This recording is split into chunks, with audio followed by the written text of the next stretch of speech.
এবার দ্বিতীয় বিষয় চিন্তা করেন, মানুষকে খুশি করা কঠিন, আর খুশি রাখা, খুশির কন্টিনিউশন সহজ না কঠিন? আরও কঠিন, ঠিক না ভাই? কত কষ্ট করেছি বউয়ের জন্য, বউকে খুশি করতে মা ছাড়ছি, বাপ ছাড়ছি, ভাই ছাড়ছি, 15 বছর পর সেই বউ চলে যায়। ঘটে না এরকম?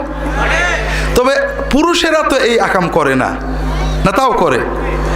যে স্ত্রী তার জন্য তার মায় মা ছেড়েছে, বাপ ছেড়েছে, ঘর ছেড়েছে, বাড়ি ছেড়েছে, 15 বছর গোসাপ করেছে, ময়লা সাফ করেছে, ঘর ঝাড় দিয়েছে, রান্না করেছে, 15 বছর পরে স্বামী আর একটা বিয়ে করে নিয়ে আসে। ঘটে না? ঘটে না?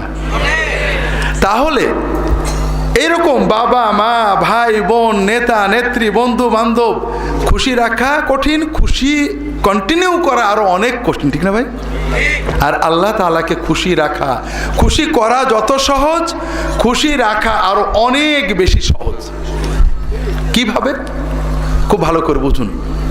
আপনার মাকে খুশি রেখেছেন, বসকে খুশি রেখেছেন, নেতাকে খুশি রেখেছেন, বউকে খুশি রেখেছেন, বান্ধবী বন্ধুকে খুশি রেখেছেন, একটু অন্যায় হলেই রেগে যায়, তাই না? এত আদরের স্বামী ভাত একদিন খারাপ হয়ে যায়, যা তা গাল দেয়, আছে না নেই? এত আদরের বউ একদিন শাড়িটা কুমা হয়েছে অথবা একটা অন্যায় কথা বলে ফেলেছে, রাগারাগি ঝগড়ার শেষ নেই, ঠিক হয় না? হয় না? আর আল্লাহ তাআলা কত ভালোবাসেন বান্দাকে।